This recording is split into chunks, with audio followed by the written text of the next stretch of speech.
Welcome to the Billionaire Lifestyle Podcast with your host, Emmett Muckles. Please visit iTunes, Stitcher, or emmettmuckles.com to listen to all the episodes for free.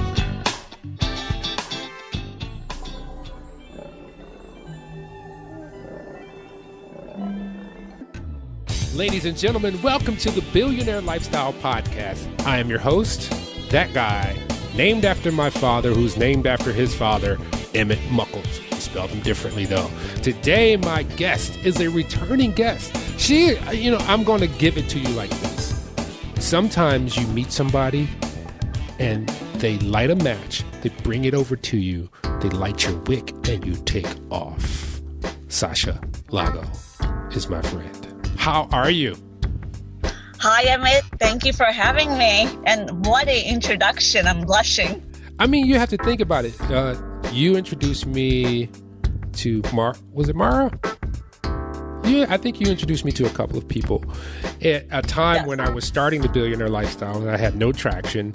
And, this is what happens in the universe. When you seek your teachers and those people that you need will come into your life as you did mine. Thank you. Well, it's a pleasure. And if I could assist you any further in introductions, let me know.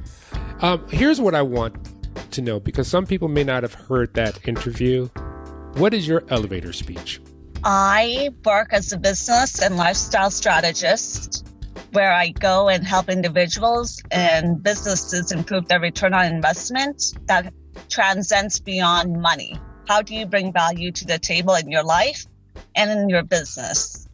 And I also do spiritual counseling. That's a really great service to give, because today we are so caught up in everyone else and using them as the barometer for our life, where we're trying to emulate and I just did this on Facebook Live about mediocrity, where things are getting so much the same that we are becoming a mediocre society. Part of that is our intuition, and you delve a lot into intuition. Tell me about your backstory with developing and owning your intuition. I come from a spiritual family, but I was the only one who was, I would say, courageous enough to acknowledge it and integrate my spiritual gifts. But intuition is something that we are all born with, and we have to develop it by feeding the communication within us. We have to strengthen that, because most people let the mind override what is the right thing to do, how they should go about living their life, what will people think of them. And at times the mind could be your ally, but it can also become your enemy, because it talks you out of doing the things that you may be destined to do to fulfill your purpose. Of course, there are many shortcuts of making money. Just go out and work for a third party. You're going to be on auto pay every 2 weeks or monthly, and you could work 9 to 5, and there's nothing wrong with it. It's funny, before I just logged into our conversation, that I was thinking about that. How many people, there are those that like to have consistency in their life and security. And there are those who love to jump off the cliff, not know where they're going to land, and find security in the process. And I happen to be one of them. I call myself the black sheep of the family, because everybody else around me has always questioned, why are you doing that if you could just go and work for this entity and just have it easy? And I say, that's not me. I'm not one of those who will just follow easily and become a statistic in the crowd. And of course it's hard for entrepreneurs starting out. Nobody knows us. Right. Why should they trust you? And yes, I know I have to put in 100 times more work to build that security.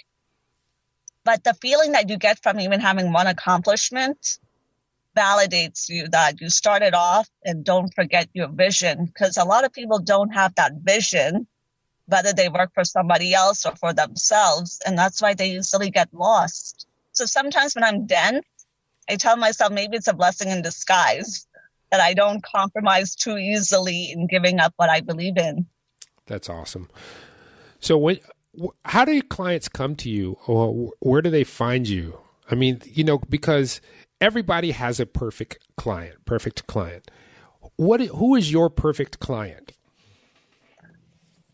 My client would have to be a realist, that by the time when people seek me out, it's usually through word of mouth. I don't push Sasha Talks upon people because I'm picky in terms of what group or what individual I will work with. It has to do with they reach a point where they're either ready to elevate their strengths to the next level, to up their game, or they are facing a challenge that they need to iron out and resolve, whether it's within their organization or in their life. So you know that they are ready to consider what you will share with them and engage them, but they have to take the action. There are too many people who are busy planning. I'm going to take care of this when the kids are grown up, or when my mortgage is paid off, or when my boss leaves, I might get that promotion. It's when this happens, my life will begin. And I know that once upon a time, even I would think that we need to be more patient and it's a sign of growing, but you have to make things happen. We cannot be that reliant on other people around us when they have their own lives to live. Yep. And the dangerous part is people go looking for guidance from people who don't even know how to live their own lives. Oh my goodness. You just brought up a great point. And I've seen this particularly recently. It's all over Instagram. It's all over Facebook. If you go on YouTube, there are these people who are saying, I can train you on how to do X, Y, and Z. But, and they have some sort of proof, but you don't know if it's concrete or not, if it's fabricated, because we live in a world where you can literally create a false narrative that looks so real that people will believe it. How can people use their intuition to get back to their intuition? Because I believe we've gotten away from it, to be able to find the necessary tools and people around them that they need. I've had a handful of conversations with people, whether they sought me out for a personal matter or professional, and they say, Sasha, I knew this deep down. My gut told me not to do it, and I still did it. Whether they lost money, they hired someone, it ended up being a bad hire, or they shouldn't have made a life-changing decision prematurely. And I tell them, the gut gives you a message, and that message will continue poking you, metaphorically speaking, until you acknowledge it, and it's telling you something. And the thing between the gut and the mind is that we could override the mind by lying to ourselves and rationalizing, maybe I'm not feeling well. That is why maybe I'm cranky and I'm feeling this. And then you realize, okay, eventually you could drown out the thoughts of your mind, but you cannot drown out the messages that come from your gut. And I've learned that when I ignore my gut, either I lose money that I shouldn't have, or something happens that teaches me, don't be stupid. And with the mind, I've learned that you got to keep it in check. Because a lot of times people focus about, do you follow your mind or do you follow your heart? You have to balance that. But I will tell you that when you deviate from the gut or the heart, that's when we pay the greatest price, and not in a good way. That's a really good point, because usually when I'm in a really weird state, it's my gut. And I mean, like, just below my heart and in my core is all in turmoil. There's just something that's just, now you can't sleep. You don't know what it is. So this is a really important question, and I don't know if you have a succinct answer for it, but your gut does not communicate the way the mind communicates. The mind communicates in pictures and it communicates in words. The gut reacts in either I'm good, no problems, or I'm not good. How can we decipher that information to move forward in our endeavors? I know, I could only speak for myself, that when my gut informs me or nudges me, it usually has to do with a forewarning of to tread carefully. Don't get too smart in the eyes of God and the universe. Don't jump. or it might just let me know that there might be a delay. So that's the type of communication that I have developed with my gut. And of course, there are good surprises in life that regardless of what we do for a living, we're not meant to know until that good surprise happens. Life is also about living. So there's only so much we could play it safe. And that's one of the challenges with people, that they run from making decisions because they fear making the wrong decision that leads to failure. But the whole point of life is you run, you fall, and you must get up. There have been many serious life trials that I've gone through where I literally had to learn how to crawl on my knees and learn how to walk again. And it's painful. It makes you vulnerable, but you come back stronger. So people want the rewards of being courageous, but they don't want to go through the backlog of all of the work that they need to do to learn in the process to become courageous. Now and then people compliment me for having a thick skin, but I tell them I'm human. Thick skin sheds. It's a process of acquiring that thick skin. There are good days, there are bad days.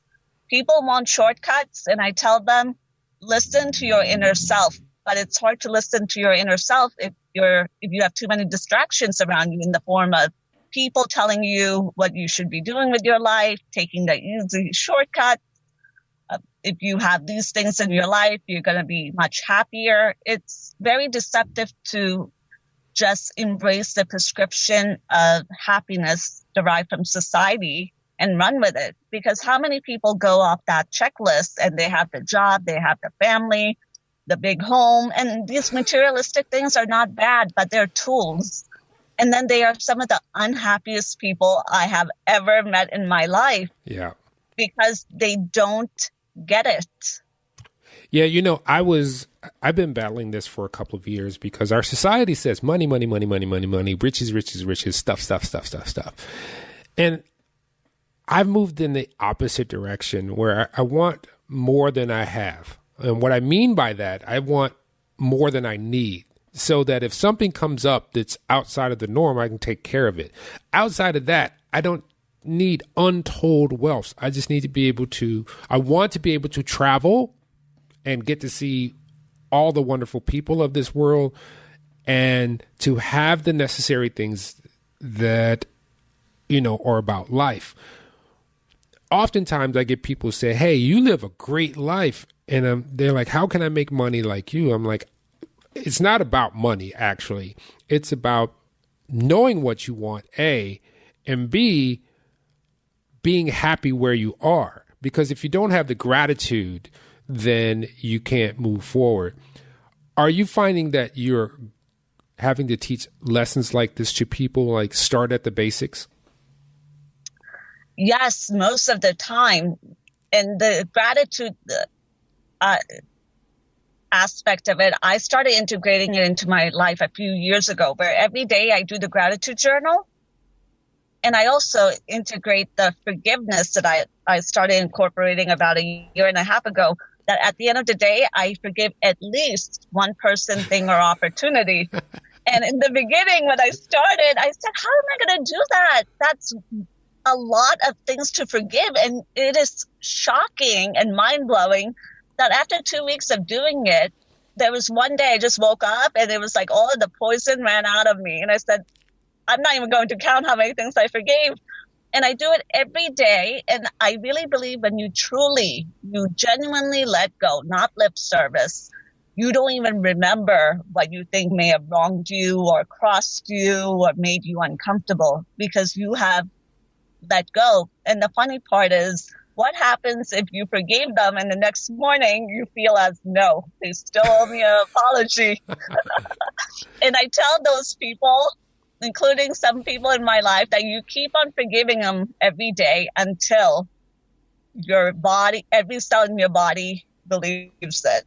That you have let go. Yeah, that's a good one. It works, because I've encountered it, where you wake up one morning and you're going, okay, I don't know if I really did a good job forgiving. And that's where I stand for forgiveness. So, I've done that, and I had to learn that. I learned that in my late 30s, early 40s, I believe it was. I had a I had a horrible thing happen to me. I mean, it wasn't so horrible like physically, but it cost me some stuff. And I said to God, I was like, forgive that. I forgive that person. And I want them to learn the lessons that they need to learn so that they can prosper as well. And it's funny because everything that person had was literally given to me. And I was like, whoa. And then I didn't even know how to process that. I was just like, it is what it is. Let me move forward from here. But I let that person go. I forgave them. I want to delve into something. Where can people find your books? Because last time we talked, you were in the process of writing a book. Yes. Cashing Karma was on a few different platforms, including Borders, Bookstore, and I can't even keep the list of all of the platforms. And then for the second one, for Departures, it was a limited release. So I'm not sure if it's still on Borders or other platforms that I distributed.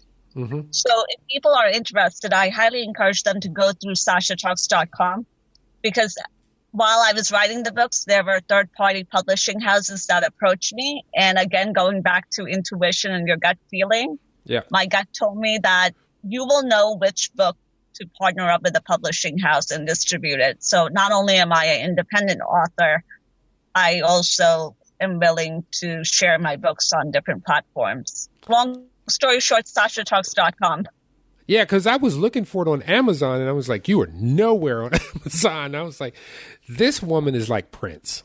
She does things in her own lane. So I said, that is something new. I will accept that. Thank you. I'm flattered. But you know what I'm saying? Prince was like, look, everybody's doing this. I'm going to do it this way, and you're going to get down with my program. And we were like, okay, we will. And I immediately... I never looked at it that way, but yes, I have allowed Sasha Talks to evolve alongside me as I've evolved as a person and my growth. And there are just some things that I know everybody runs with it because everyone is doing it. And I'm the type, just by nature, if everybody had an iPhone when it came out, I was the last one to get on it. And the funny part is, before the iPhone came out, I used to have the latest technologies. I would go out and buy it. And then it got to a point of, what's the point of this?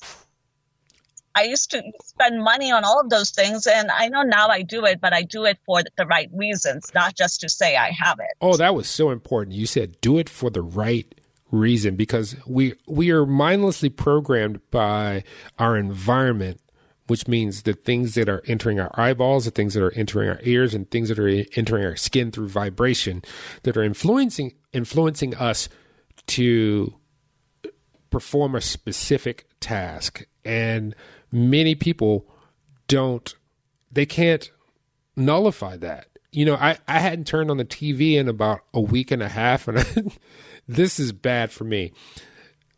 But it's a good thing in one way. I found out there was a hurricane. I had no clue. But this is what I'm referring to, is like, it did not affect me personally. I feel for the people who suffered for that, but it didn't take down my psyche, because when you see these things, which in the media either say you're not good enough or they're very negative, they affect you emotionally and get you away from your natural intuition. And this is one of the reasons I want to talk to you, that it's important for people to interact in person or as closely as they can with people so that they can redevelop their personal intuition about human beings, people of absolutely under the sun, in the image of man, having an experience, which is the being part. What is your next moves on the podcast? Because you had a podcast when we last spoke. What's the skinny on that?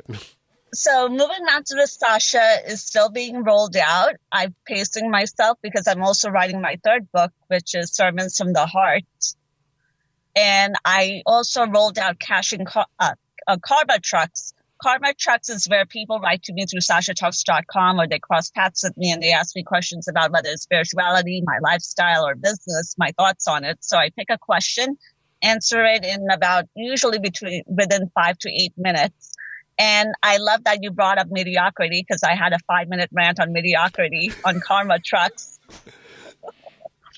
where people just love mediocrity. And it's usually for the driven, ambitious people, where if you're situated in a work environment where you're frustrated, mediocrity is not going to get recognized if the place is being run by mediocre people. Yeah. And you need to be the bold one to know when to cut your losses short and walk away.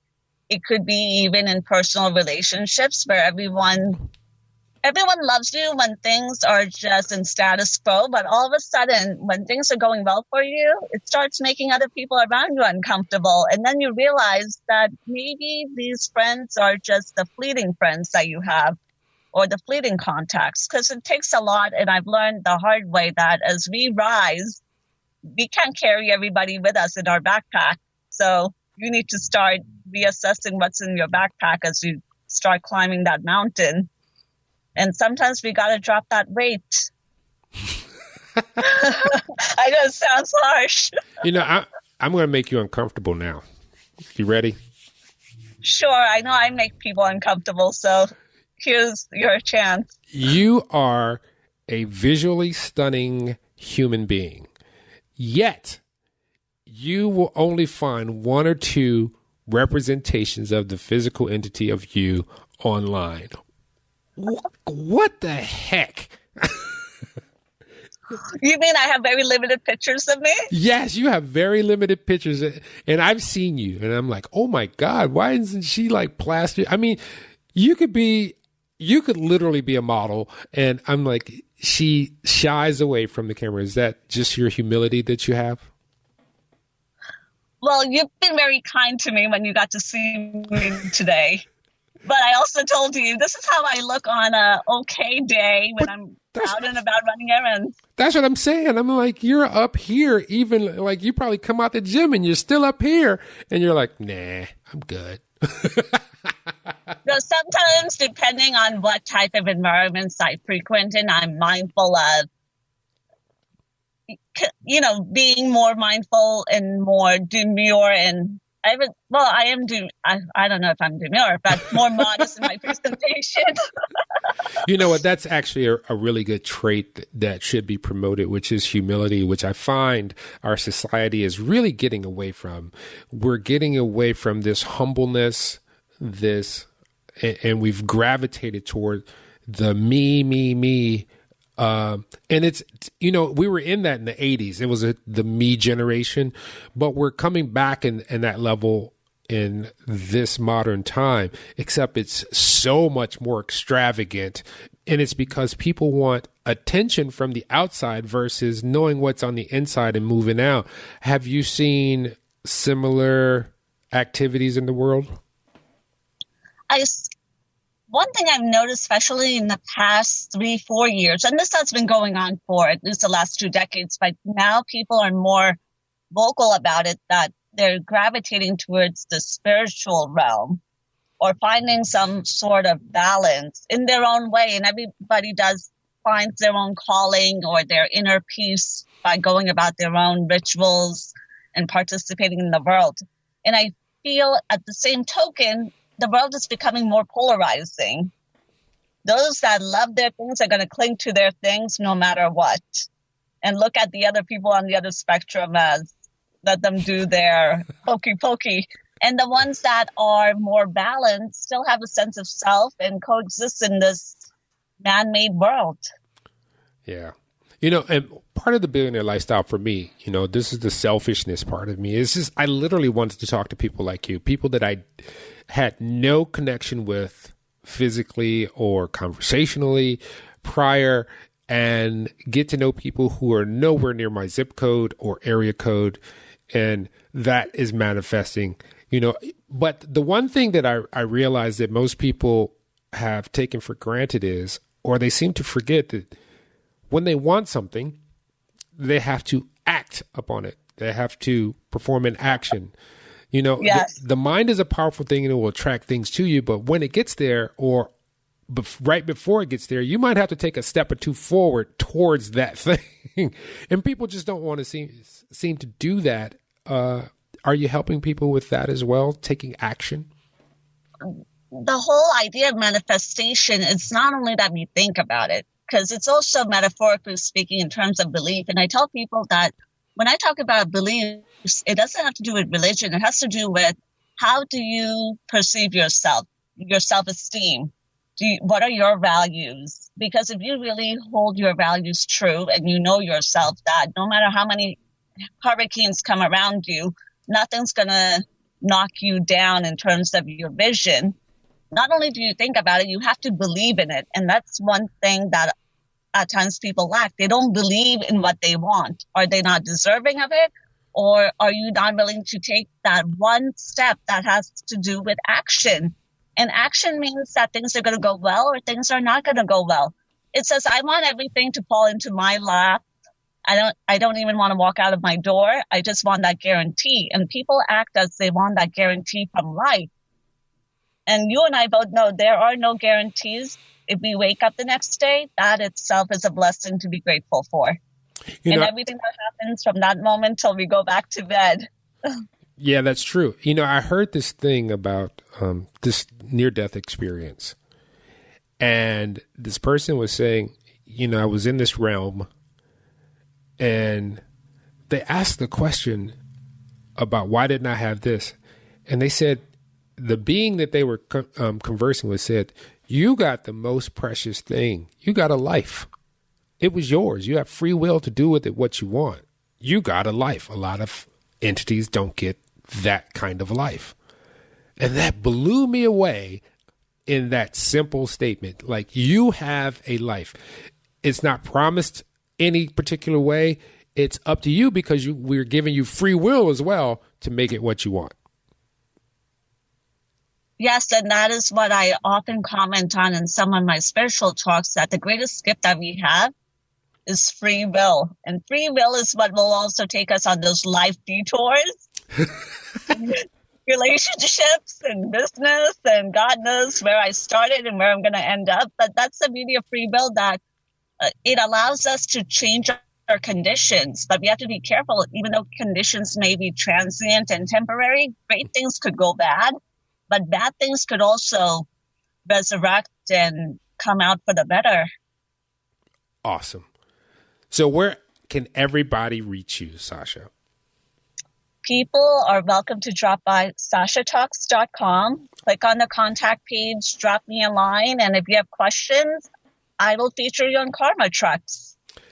And her name is Sasha Laghonh. Spell the last name for me, please. Last name is Laghong. There you go. So I want to thank you so much for being on the Billionaire Lifestyle Podcast. Thank you, sir. It was a pleasure. Ladies and gentlemen, this is how we end it. Remember, you are a human being. You are a person of this big ball in the sky, the sun, giving you color. Whether it be light or dark, you have a color. You are the image of man. And the last part is what we have that time for, being, experience. So you got the human part, you got the hue, you got the man. Now go perfect the being. Go live your life. And if you want some affirmation of just how special an entity we all are, look in the mirror. There are trillions of cells that make you up. And I'm going to connect you with above. Get close to a mirror after you get out the shower. Naked as a jaybird. Look closely into the mirror and look in your eyes. And those look like galaxies. As above, so below. When you think something and it can affect your body, think about the head. It starts in the head and affects the body, which is below. As above, so below. When you start to grasp that, captivate it all, manipulate it all, and use your free will. And when you find someone with two other galaxies or one, treat them justly. Till next time, love you all.